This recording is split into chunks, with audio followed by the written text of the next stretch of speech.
বাহ দিদি, তোমার গলায় নতুন হাঁটি তো খুব সুন্দর। নতুন গড়িয়েছো বুঝি? হ্যাঁ গো দিদি, আর বলো না। তোমার দাদাকে এত করে বলি, এগুলো আমার দরকার নেই দরকার নেই, তবু কে শোনে কার কথা। আমার তো অনেক সোনা দানা আছে, তবুও সে প্রতি বছর এটা দেবে ওটা দেবে। তোমার কপাল তো খুব ভালো, দাদার মতন অমন একজন স্বামী পেয়েছো। আর আমরা তো চেয়েই পাই না। তা যা বলেছ, তোমাদের স্বামীদের তো আর আমার স্বামীর মতন জমিদারি নেই যে চাষবাস করে ফসল বিক্রি করে সোনা কিনে দেবে। হ্যাঁ, তা হয়তো বা ঠিক। ওই দেখো, আমাদের রামুদার বউ জল নিতে আসছে। ওর স্বামী তো একদমই অপয়া। জমা জমিতে একদম চাষ হয় না বললেই হয়, যেখানেই যায় সেখানেই লস খায়। কাউকে দেখে উপহাস করার কি আছে দিদি? আজ নেই তো কি হয়েছে, কাল তো হতেই পারে। সেই আশায় থাকো, আশা করতে তো আর দাম দিতে হয় না, লসও খেতে হয় না। যাই বাবা, আমার আবার দেরি হয়ে গেছে, বেশি সময় বসতে পারবো না। রমা মন খারাপ করে জল নিয়ে বাড়ি ফিরে এলো। সত্যিই তো বলেছে কমলাতি, এসে ধরে সংসারে কষ্ট আর কষ্টই করে যাচ্ছি। কোনোদিনও অভাব সারা লোকটির একদিন সচ্ছলতা দেখলাম না। কি পেলামটা কি, কি পেলাম এই সংসারে? কিছুই তো পেলাম না। কই গো গিন্নি, ও গিন্নি, কই গেলে গো? গিন্নি, কই গেলে? এভাবে ষাঁড়ের মতো চিৎকার না করে বলো কি বলবে, শুনতে পাচ্ছি তো। ও বাবা, তোমার আবার কি হলো? হঠাৎ করে এমন রেগে আছো কেন? মন খারাপ নাকি, নাকি শরীর খারাপ? কোনটার কথা বললে খুশি হবে তুমি? কোনটার কথা? সেখানে যাই তোমার অভাব নিয়ে খোঁটা শুনতে হয়। কখনো কমলাদির মতো এমন সোনার হার গড়িয়ে দিয়েছো? হাড়ের কথা বাদই দিলাম, খাবারই তো ভালোভাবে জোটে না। হুম, বুঝেছি কোথাকার জল কোথায় গড়িয়েছে। এত দুঃখ করো না গিন্নি, আমাদেরও সময় বদলাবে, তখন না হয় তোমাকে সোনার হার গড়িয়ে দেব, কেমন? তোমার সময় আর জীবনেও বদলাবে না। দুবেলা দুমুঠো অন্নই জোগাড় করতে পারো না, সেখানে আবার সোনার হারের আশা করছি। গিন্নি, রাগ করো না। দিনেশদার তো বেশ কিছু জমি আছে, টাকা আছে, চাইলেই সব করতে পারে। আমিও তো পরিশ্রম করি, বলো। ফসল যদি ভালো না হয় তবে সেখানে আমার কি দোষ? তুমি কি চাও, আমি আরো দেনা নিয়ে বেশি চাষাবাস করি? না, তা তো চাই না। দেনা করলে তো আরো অভাব দেখা দেবে। তখন সংসার চালাবে নাকি দেনা শোধ করবে? এই তো বুঝেছ। তাহলে এবার এই নাও ফুলকপি। আমার ক্ষেতের প্রথম ফুলকপিটা আজ বাড়িতে নিয়ে এলাম, খাবো। ধনেপাতা দিয়ে সুন্দর করে রান্না করে ফেলো তো। ওমা, বেশ ভালো ফুলকপি চাষ করেছো তো। এত ভালো ফুলকপি বুঝি আমাদের খেতে হয়েছে? হ্যাঁ গো গিন্নি, হ্যাঁ, আমাদের ক্ষেতে চাষ হয়েছে। এবার হাটে ফুলকপির দাম ভীষণ ভালো, একদম সোনার দাম গো, সোনার দাম। সত্যি বলছো? ইস, আমার যে কি খুশি লাগছে। ওগো, তাহলে এবার জমিদারের ঋণটা শোধ করে দিতে পারবে বলো? হ্যাঁ, তা হয়তো পারবো। হ্যাঁ, হাটে তো এবার ফুলকপি কেজিতে বিক্রি হচ্ছে। যদি এমন ভাবে বিক্রি হতে থাকে তবে জমিদারের সব ঋণ পরিশোধ করতে পারবো। রামু পরপর দুদিন খুব ভালো দামে হাটে ফুলকপিগুলো বিক্রি করলো। দুদিনে বেশ কিছু টাকার ফুলকপি বিক্রি করলাম। আজ বউয়ের জন্য একটা ভালো দেখে শাড়ি কিনবো। রামু তার স্ত্রীর জন্য একটা ভালো দেখে শাড়ি কিনে বাড়ি ফিরে এলো। ওমা, তুমি আবার কখন এলে? ভয় পেয়েছি তো। কি যে করো না তুমি, একদম বাচ্চাদের মতো। তোমাকে চমকে দিতেই তো এভাবে দাঁড়িয়েছিলাম। এই নাও টাকা, আর এটা রাখো। এটার ভেতরে আবার কি? ওমা, এই তো দেখছি শাড়ি। বাহ, খুব সুন্দর তো শাড়িটা। এত দাম দিয়ে শাড়ি আনার কি দরকার ছিল? টাকা গুছিয়ে আগে জমিদারের টাকাটা পরিশোধ করতে। আর কিছুদিন ফুলকপি বিক্রি করলেই জমিদারের সব টাকা পরিশোধ হয়ে যাবে। তোমার শাড়িটা তো ছিঁড়ে গেছে, তাই ভাবলাম তোমাকে আগে একটা শাড়ি কিনে দেই। সত্যি সত্যি আমি খুব ভাগ্যবান যে এমন একজন স্বামী পেয়েছি, যে আমার টুকি নাকি সবকিছু খেয়াল করে নিজে থেকেই একটা একটা জিনিস এনে দেয়। কি গো, কোথায় হারালে? এভাবে কি ভাবছো? কিচ্ছু না গো, কিচ্ছুটি ভাবছি না। চলো ঘরে চলো, নতুন গুড়ের পিঠা বানিয়েছি, তোমার পছন্দের দুধ পুলি। চলো খেয়ে নেবে, চলো। সত্যি নাকি? চলো চলো চলো তাহলে, আর দেরি করে লাভ নেই। উফ, শুনে মনে হচ্ছে পেটে খিদে আর মুখে রুচি দুটোই বেড়ে গেল।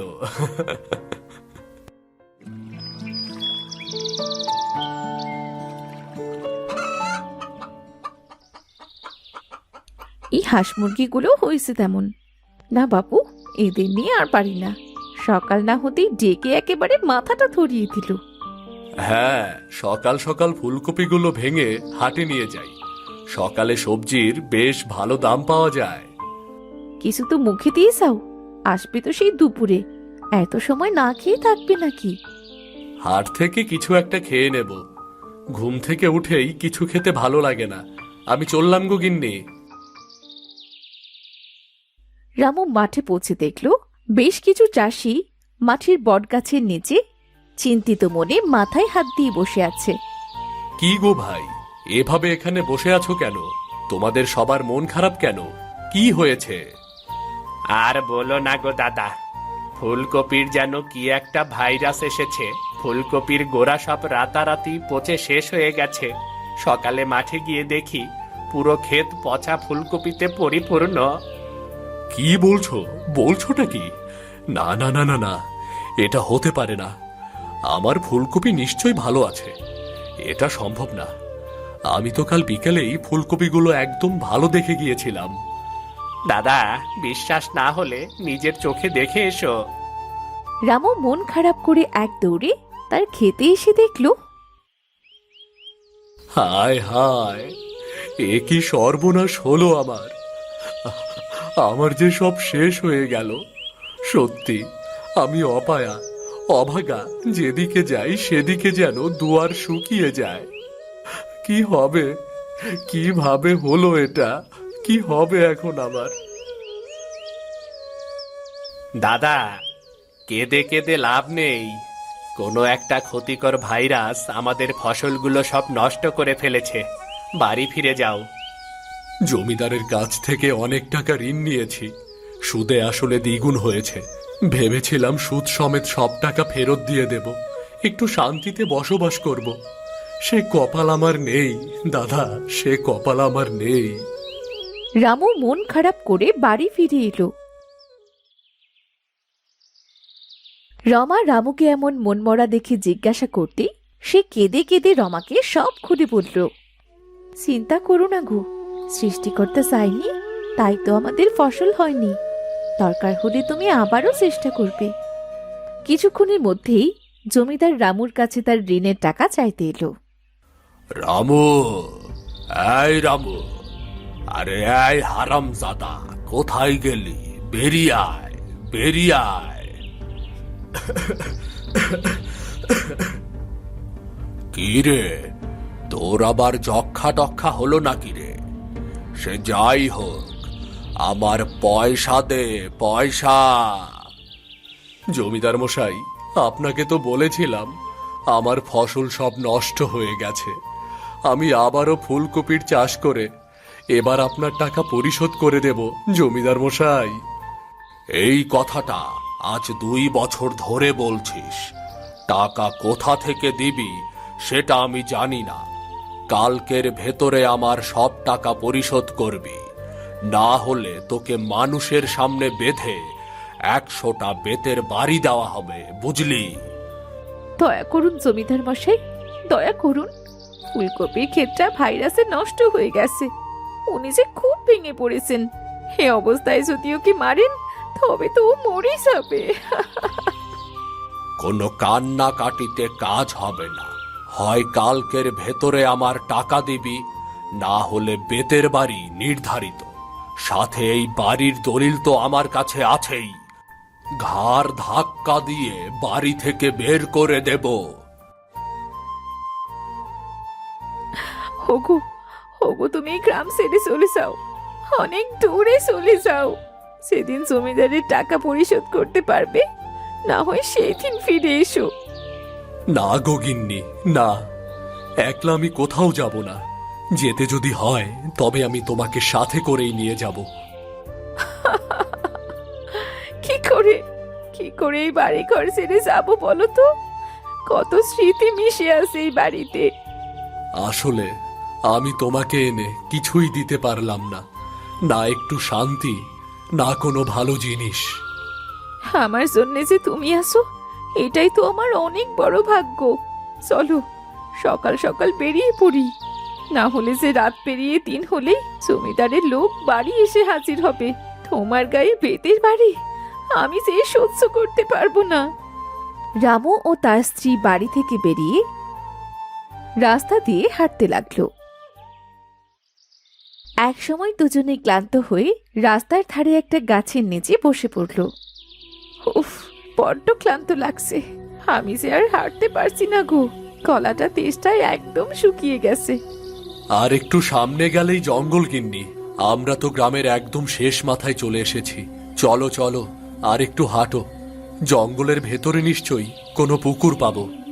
হ্যাঁ চলো চলো, আর একটু গিয়ে দেখি। একটু জল পেলে মনে হয় আরো ভালোভাবে হাঁটতে পারতাম। তারা দুজনে হাঁটতে হাঁটতে জঙ্গলের ভেতরে পৌঁছে একটা কুয়ো দেখতে পেল। তারা দুজনে কুয়ো থেকে জল পান করে কুয়োর পাশেই বসে পড়ল। হ্যাঁ গো, জলটা তো খেতে একদমই অন্যরকম। খিদে পিপাসা দুটোই মিটে গেল। হ্যাঁ গো গিন্নি, মনে হলো কোনো খাবার খেলাম। চোখটা এবার লেগে আসছে গিন্নি। ঘুমাও, এবার একটু নিশ্চিন্তে ঘুমাও। আমারও চোখ দুটো লেগে আসছে। হঠাৎ কিছু শব্দে তাদের ঘুম ভেঙে গেল।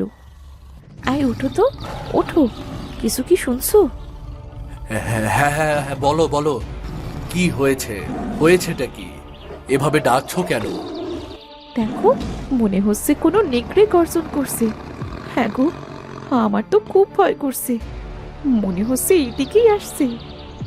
ওঠো গিন্নি, উঠে পড়ো, আমাদের এক্ষুনি এখান থেকে পালাতে হবে। ওগো, ওগো, এবার কি হবে? কপালে বুঝি বাঘের পেটে যাওয়া লেখা ছিল। ওগো, গিন্নি, দৌড় দিতে হবে এবার। তুমি আমার হাতটি ভালোভাবে ধরো। ওগো, আমি যে আর পারছি না। আমার পায়ে যে কাঁটা বেঁধেছে। তোমরা তোমরা তাড়াতাড়ি এই গাছের ভেতরে প্রবেশ করো, না হলে নেকড়ে তোমাদের ছিঁড়ে খাবে। কি গো, কি করবে? এখন তো ভাবার সময় নেই, তাড়াতাড়ি গাছের ভেতরে চলো। এখন তোমরা বিপদ মুক্ত, তোমরা এবার বেরিয়ে এসো। উফ বাবা, বড় বাসা বেঁচে গেলাম। আর একটু হলেই বাঘটি আমাদের ছিঁড়ে খেত।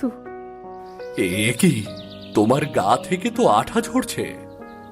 ওটা কোনো ব্যাপার না, রোজ এমন হাজারটা পশু পাখি এসে গাছে আছর কেটে ক্ষত বিক্ষত করে দেয় আমার। ইস, সত্যি তো। এটা বললে আবার হয় নাকি? তুমি এখানে একটু দাঁড়াও, আমি কিছু জড়িবুটি এনে ক্ষত জায়গায় লাগিয়ে দিই। তুমি তো তোমার জীবনের কথা চিন্তা না করে আমাদের সাহায্য করেছো।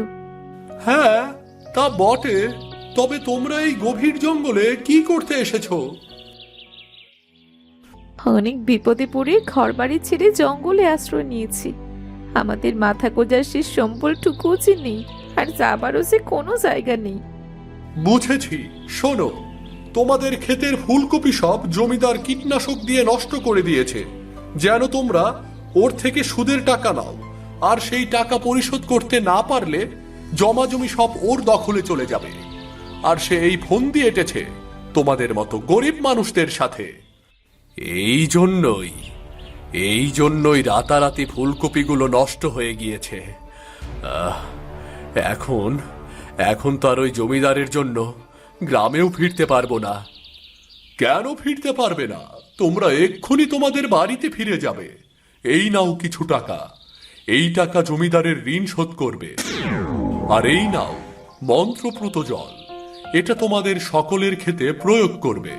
দেখবে ফুলকপিগুলো আগের মতো তরতাজা হয়ে গেছে। ধন্যবাদ, ধন্যবাদ তোমাকে গাছ বন্ধু, তুমি যে আমার খুব বড় উপকার করলে। যাও, যাও এবার তোমরা বাড়ি ফিরে যাও। রামু ও তার স্ত্রী খুশি মনে বাড়ি ফিরে এলো। পরদিন জমিদার তার লোকজন নিয়ে রামুকে বাঁধার জন্যে তাদের বাড়ি এলো।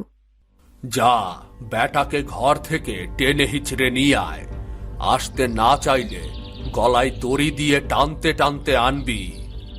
আর তার কোনো দরকার নেই জমিদার মশাই, এই নিন আপনার টাকা, আজ থেকে আমি ঋণ মুক্ত। এত টাকা, এত টাকা তুই কোথায় পেলি? কোথায় আর পাবো, সৃষ্টিকর্তা সহায় হয়েছেন তাই আমাদের সাহায্য করেছেন। আমরা সব জেনে গেছি, আপনি আপনার সুদের টাকা আমাদের মতো গরিবদের দেবার জন্য সবার ফুলকপি খেতে কীটনাশক দিয়েছেন, যার কারণে রাতারাতি সব ফুলকপি নষ্ট হয়ে গেছে। এই যা সেরে ছেড়ে, কথাটি এরা জানলো কিভাবে? এরা যদি গ্রামের মানুষদের বলে দেয় তবে যে আমার মুখোশ খুলে যাবে। না না বাবা, ভালোই ভালোই এখান থেকে কেটে পড়ি। কি হলো জমিদার মশাই, চুপ করে থেকে কি এমন ভাবছেন? নাকি আবারও মানুষের ক্ষতি করার কথা ভাবছেন? কিসের ক্ষতি? কি সব ভুল ভাল বকছিস তুই? আমার টাকা দিয়েছিস, এই আমি চলে যাচ্ছি। আই কই রে, এই চল রে সবাই, চল চল চল। ওগো, এবার খেতে গিয়ে জলটি তোমার খেতে ছিটিয়ে দাও, দেখো ফুলকপিগুলো সত্যি সত্যি ঠিক হয় নাকি। হ্যাঁ গো গিন্নি, এক্ষুনি যাব। শুধু আমার খেতে না, বুঝলে, সব ফুলকপি চাষিদের সাহায্য করতে হবে। এবার জলটি প্রয়োগ করে দেখি। সাবধানে বাদাও খেতে, ফুলকপির গাছগুলো যে একেবারে নুয়ে পড়েছে। রামু একে একে তার ফুলকপি খেতে জলটি ছিটিয়ে দিল। ফুলকপি গাছগুলো তাজা তরতাজা হয়ে উঠল, প্রতিটি গাছে ফুলকপিতে পরিপূর্ণ হয়ে গেল। আরে রে রে রে রে, এটা কি হলো? রামুদা কি এমন দিল তার খেতে যে সাথে সাথে ফুলকপি ক্ষেতটি ফুলকপিতে পরিপূর্ণ হয়ে গেল? চলো আমরা সবাই গিয়ে দেখি, তাকে জিজ্ঞাসা করি। সব চাষিরা রামুকে ঘিরে প্রশ্ন করল। রামু একে একে চাষিদের সাথে সব কথা খুলে পড়ল। দাদা দাদা, তাহলে আর দেরি না করে আমাদেরও একটু উপকার করো না, না হলে যে বউ বাচ্চা নিয়ে একেবারে অনাহারে দিন কাটাতে হবে। একটু ধৈর্য ধরো দাদা, সবাইকে সবাইকে সাহায্য করব। এবার থেকে আমাদের সতর্ক থাকতে হবে, ওই জমিদার যেন আমাদের ক্ষেতের আশেপাশেও না আসতে পারে। হ্যাঁ দাদা, এছাড়া আমাদের সকলের ঐক্যবদ্ধ হতে হবে। একজনের বিপদে অপরজন এগিয়ে আসতে হবে। জমিদারের কাছ থেকে আর কোনো প্রকার ঋণ নেওয়া যাবে না। ঠিক বলেছ দাদা, সুদের টাকার জন্য দিন দিন ওর লোভ বেড়েই চলেছে। আমাদের সাথে কি সাংঘাতিক কাণ্ডটাই না ঘটালো। সেদিন সবাই যে যার মতো বাড়ি ফিরে গেল। রামু ও রমা বারান্দায় বসে কথা বলছিল। তখন কমলা ও তার স্বামী দীনেশ রামুদের কাছে এলো। আরে কমলা দিছে, তা কি মনে করি আমাদের বাড়ি? দিদি, সেদিন আমি বুঝতে না পেরে তোমায় অনেক কথা বলেছিলাম, তুমি আমায় ক্ষমা করে দাও দিদি। আরে না না দিদি, তোমার কথায় আমি কিচ্ছু মনে করিনি। তোমাদের জন্যই আজ আমার স্বামী একটা বড় বিপদের হাত থেকে বেঁচে গেছে। না হয় এবার ক্ষেতের ফসল সব মার খেলেছে, আমাদের পথে বসতে হতো। বসো দিদি, বসে কথা বলো। নাও দিদি, এই গলার হারটি তোমার, দয়া করে না করো না। আরে না না, এইটার কোনো দরকার নেই। আরে না করো না দিদি, এটা মনে করো আমি তোমায় উপহার দিলাম। আজ থেকে আমি আর কখনো কারো মনে কষ্ট দিয়ে কথা বলবো না, তোমাদের মতো সবাইকে সাহায্য করার চেষ্টা করব। গিন্নি, দীনেশ দাদের কিছু খেতে দাও। তোমার হাতের বানানো তেলের পিঠাটা নিয়ে এসো, মিষ্টি মুখ করে যাক। তারা বেশ কিছু সময় কথা বলে বাড়ি ফিরে গেল। এইদিকে রামু প্রতিদিন তার ক্ষেতের ফুলকপি বিক্রি করে তার সংসারের সমস্ত অভাব দূর করতে লাগলো। ওগো, সৃষ্টিকর্তার দয়ায় এবার আমাদের সংসারে আর কোনো অভাব নেই। এবার তুমি আমাদের ভাঙাচোরাই ঘরটা ঠিক করে নাও। হ্যাঁ গিন্নি, আমিও সেটাই ভেবেছি। ঘরটা ঠিক করে সব গুছিয়ে আমরা সেই গাছটির সাথে দেখা করে আসব। তার জন্যই তো আমাদের সংসারের সব অভাব অনটন দূর হয়ে গেছে। এখন শুধু সুখ আর সুখ।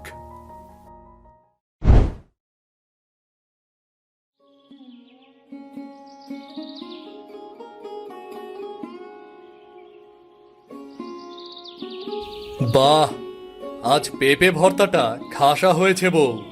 কি যে ভালো লাগছে। দাও, আমাকে আরো দুটো ভাত দাও। দিচ্ছি গো দিচ্ছি, তুমি পেট পুড়ে খাও। নিজেদের গাছের পেঁপে স্বাদ হবে না? তা হ্যাঁ গো, জমিতে তো সব গাছেই ভালো পেঁপে ফলেছে। ওগুলো বাজারে তুললেও তো 2 টাকা হয়। সবগুলো আরো একটু বড় হোক, ওজন বেশি হলে দামও বেশি হবে। তবে ভাবছি আজ কিছু পেঁপে বাজারে বিক্রি করে একটা বড় মাছ কিনে আনবো। কতদিন হলো পাতে একটু মাছ পড়ে না। শুধু মাছের কথাই তোমার মনে পড়লো?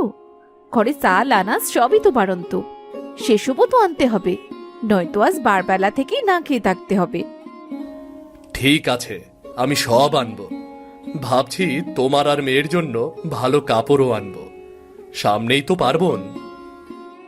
আগে তো পেট ভরে 2 ভাত খাই, তারপর না হয় নতুন কাপড়ের কথা ভাববো। মেয়েটাকে ডাকো, দুজনে মিলে খেয়ে নাও। আমার তো খাওয়া শেষ হলো। কি খাবো আমরা? সামান্য একটু চাল ছিল, তাই তো ফুটিয়ে এনেছি। তোমার তো খিদে পেলে আবার জ্ঞান থাকে না, সবটাই তুমি খেয়ে নিয়েছো।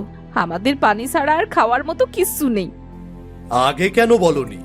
আমি যখন খাবার চাইলাম তখনই না করে দিতে। তুমি ঘরের কর্তা, তোমাকে ক্ষুধার্ত রাখলে তো আমার পাপ হবে। তোমরা একটু অপেক্ষা করো, আমি এখনই জমিতে গিয়ে পেঁপে পেরে বাজারে যাচ্ছি। আজ আমরা মন ভরে পেট ভরে খাবার খাবো। এই এলেন কাঁদুনি বিবি, জীবনের দুঃখের শেষ নাই। কথায় কথায় এনার কান্না পায়। কি হয়েছে রে রমণী, অমন করে কাঁদছিস কেন? বাবা, ও বাবা, নদী ভাঙনে আমাদের জমিটা পানিতে তলিয়ে গেছে। গোটা গোটা গাছগুলো সব চোখের পলকে নদীতে নুইয়ে পড়লো। আমাদের সব শেষ হয়ে গেল বাবা। এবার এবার আমাদের কি হবে? কিসব কথা বলছিস তুই? চলো তো গিয়ে দেখে আসি কি হয়েছে। বলা নেই কওয়া নেই, হুট করে এক রাতেই নদী ভাঙন শুরু হলো। আমি সত্যি বলছি মা, আমি নিজের চোখে দেখে এলাম, তারপরে তো তোমাদের ডাকতে এলাম। তুই তো ধান শুনতে কান শুনিস, তোর কথায় আমার ভরসা নেই। ওগো চলো তো গিয়ে দেখে আসি।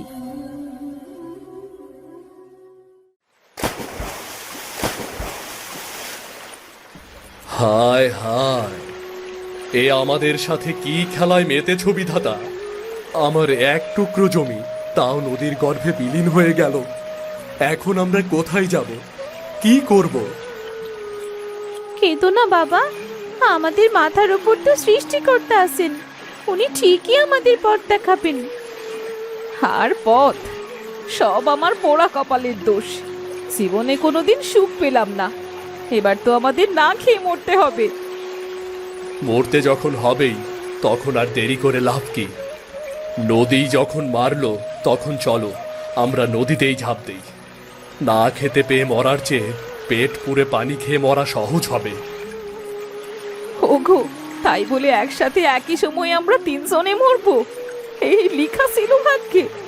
হায় পোড়া কপাল। তাহলে প্রথমে আমি ঝাঁপ দেই, তার কিছুক্ষণ পর তুমি, তারপর না হয় মেয়েটা। কি যাতা বলছো তুমি? আমাদের জীবন তো শেষ, কিন্তু মেয়েটার তো জীবনই শুরু হয়নি। জীবনে তো ও কিছু দেখলই না। কত শখ ছিল বড় ঘর দেখে মেয়েকে বিয়ে দেব, মেয়েটা অন্তত সুখে থাকবে, তার কিছুই তো হলো না। এখন আর এসব ভেবে কি হবে? সব যে শেষ হয়ে গেল। শেষ থেকেই তো শুরু করতে হয় বাবা। হয়তো বিধাতার এটা কোনো পরীক্ষা। বিপদ দিয়েছেন যিনি, তিনিই উদ্ধার করবেন। এবার ঘরে চলো বাবা। এসব বলে আর কি হবে মা? ঘরে ফিরলে তো না খেয়ে মরবো। চাষের কাজ ছাড়া আমি যে আর কিচ্ছু জানি না। তোদের মুখে খাবার দেবো কেমন করে? খাওয়া পড়ায় কি সব? পরিবারের সকলে একসাথে থাকাই আসল কথা। ওদিকে দেখো, নদীর পানিতে ওটা কি ভাসছে। ওটা তো একটা কাঠের গুঁড়ি, দেখে মনে হচ্ছে বেশ ভালো কাঠ হবে। আমরা তবে ওটা নিয়েই বাড়ি যাই, ভালো দামে বিক্রি করলে আমাদের কটা দিন অন্তত মুখে খাবার জুটবে। বাবা, তুমি একা পারবে না, চলো, আমি আর মা তোমায় সাহায্য করছি। গুড়িটা বেশ বড় আর ভারীও মনে হচ্ছে।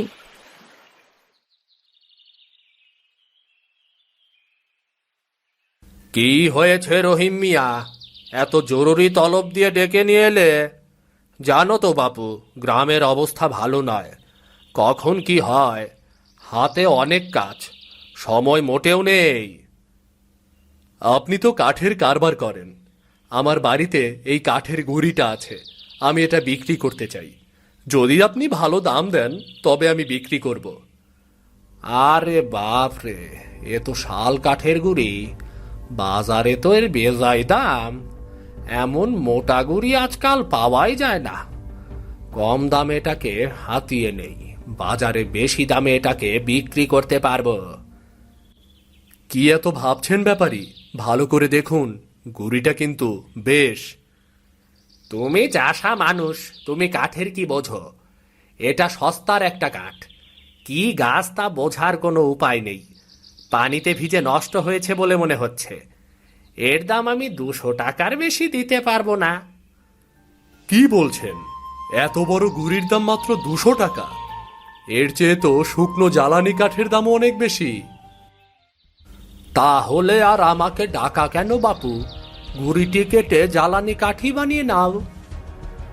আহা, রাগ করছেন কেন? আর একটু কি বাড়ানো যায় না? না না, 200 বলেছি, এর বেশি, এর চেয়ে বেশি তুমি বিক্রি করতে পারবে না, আমি জানি। এখন দেখো কি করবে। শোনো, আমার হাতে একদম সময় নেই, যা বলার এক্ষুনি বলো। না না কাকা, এত বড় গুড়ি আমরা এত কমে বিক্রি করব না, তার চেয়ে জ্বালানি কাঠ বানালেও ভালো। মা, তুমি এখনো ছোট, বড়দের মাঝখানে কথা বলতে এসো না মা, এটা ভালো কথা নয়।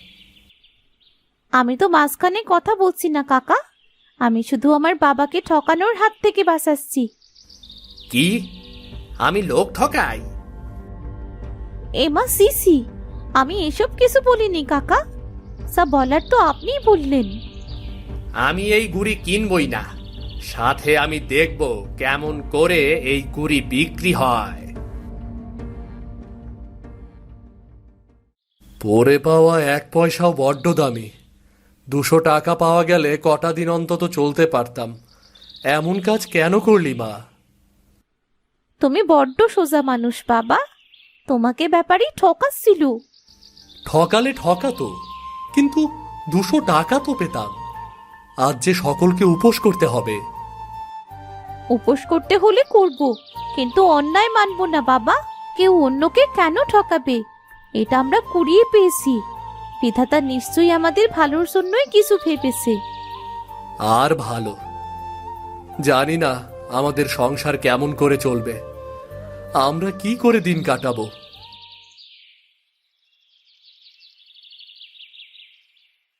মা, কি হয়েছে? তোমার পানি নিয়ে আসতে এত দেরি হলো কেন? পথে কোনো বিপদ আপদ হয়নি তো? না রে মা, চারদিকে শুধু পানি আর পানি, সবার চলাচল করা খুব কঠিন হয়ে গেছে। তারপর পানির গভীরতাও বাড়ছে, মানুষ কাছে যেতেও পারছে না। কিছু বিপদ এলো গ্রামে। বাবা, তুমি তো কাজের সন্ধান করছিলে। আমরা যদি এই গুড়ির কাঠ দিয়ে আর বাঁশ দিয়ে বাঁশ কাঠের নৌকা তৈরি করি, তাহলে সেই নৌকা চালিয়ে আমাদের সংসার চলে যাবে, গ্রামের সবার উপকারও হবে বাবা। বাহ, ভালো বলেছিস তো মা, কিন্তু নৌকা তৈরি করাতে তো অনেক টাকা লাগবে। এত টাকা আমি কোথায় পাবো? তাছাড়া একা একা তো আর নৌকা তৈরি হবে না, তাই না? ইচ্ছে থাকলে সবই হয়। আমি আর মা তোমায় সাহায্য করব, হয়তো বিধাতাও এটাই চান। বেশ, চল মা, আমরা কাজ শুরু করি। বিধাতা নিশ্চয়ই পথ দেখাবেন। দেখতে দেখতে তিনজনে মিলে নৌকো তৈরি করলো। বাঁশকাঠের তৈরি নৌকা নিয়ে রহিম মিয়া লোক পারাপারের কাজ শুরু করলো। আমাদের ঘাটে এসে গেছে, নামুন। বাহ রহিম মিয়া, বৃষ্টি যেদিকে পড়ে সেদিকে কেমন করে ছাতা ধরতে হয় তা তোমার কাছে শেখা উচিত। একেবারে নৌকা বানিয়ে মাঝি হয়ে গেলে। না খেয়ে যখন দিন কাটালাম তখন কেউ এলো না সাহায্য করতে। আপনিও তো কম যান না। দিন ব্যাপারী, ভাড়াটা মিটিয়ে দিন। নাও ধরো। আমি আবার কারো পয়সা মেরে খাই না। তা ভালোই আছো দেখছি। হ্যাঁ, রাখে দয়াল তো মারে কে। চলি ব্যাপারী সাহেব। রহিম তার বাঁশকাঠের নৌকা চালিয়ে সারাদিন বেশ ভালোই রোজগার করল। সন্ধেবেলা সে ব্যাগ ভর্তি বাজার নিয়ে ঘরে ফিরল। তোর বাবা তো এখনো এলো না রমণী, একটু কি এগিয়ে গিয়ে দেখবো? না গো বউ, তোমাকে আর চিন্তা করতে হবে না, আমি এসে গেছি। নাও বাজারটা ধরো। বড্ড খিদে পেয়েছে গো। এত বাজার? ও মা গো, কোথায় যাবো গো? তা হ্যাঁ গো, আজ তোমার ভালোই আয় হলো তাই না? হ্যাঁ গো, সারাদিনে আজ 200 টাকা আয় হয়েছে। এমন চলতে থাকলে বাঁশ কাঠের নৌকা আমার ভাগ্য ফিরিয়ে দেবে গো। আমাদের আর কোনো অভাব থাকবে না। বলেছিলাম না বাবা, বিধাতা চাইলে সবই হয়। হ্যাঁ রে মা, তাই তো জীবনে প্রথমবার এমন বড় মাছের ঝোল আমাদের পাতে পড়বে। সত্যি রে মা, মেয়ে হলো বিধাতার দয়া, না হলে তোর মতো মেয়ে আমার ঘরে জন্ম নেয়। বেঁচে থাক মা, বেঁচে থাক। কি যে বলো বাবা, তুমি হাত মুখ ধুয়ে এসো, আমি আর মা জলদি খাবারের ব্যবস্থা করছি। যা মা। না না না, কিছুতেই রহিম মিয়াকে ধনী হতে দেব না আমি। ও আমার লাভের গুড় কেড়ে নিয়েছে, ওকে আমি কিছুতেই ছাড়ব না। আমি আজই ওর নৌকা ভেঙে দেব, ওর বারবারন্ত আমি ধুলায় মিশিয়ে দেব।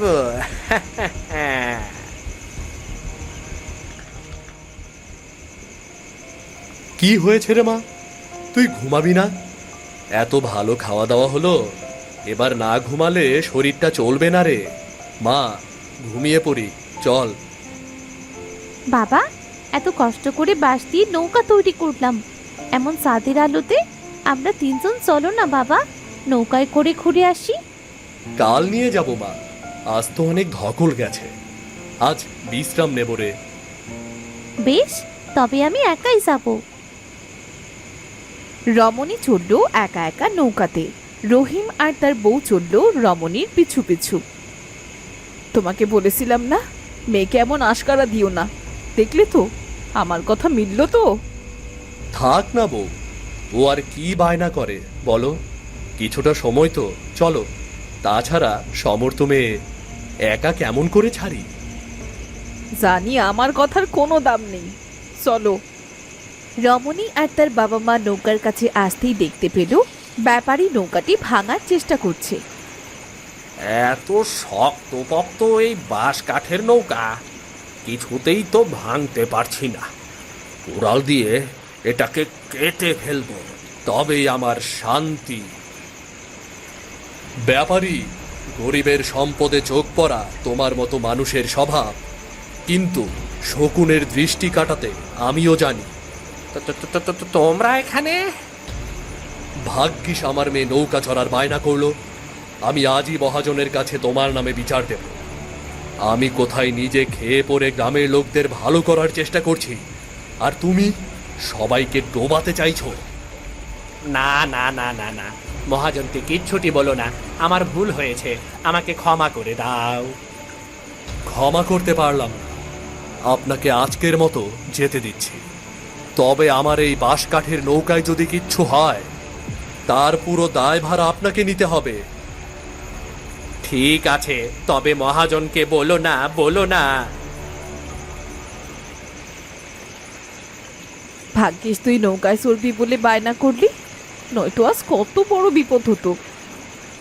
অন্যদের ভালো করার জন্য নৌকা তৈরি করেছি, তাই এটার রক্ষা বিধাতাই করেছে।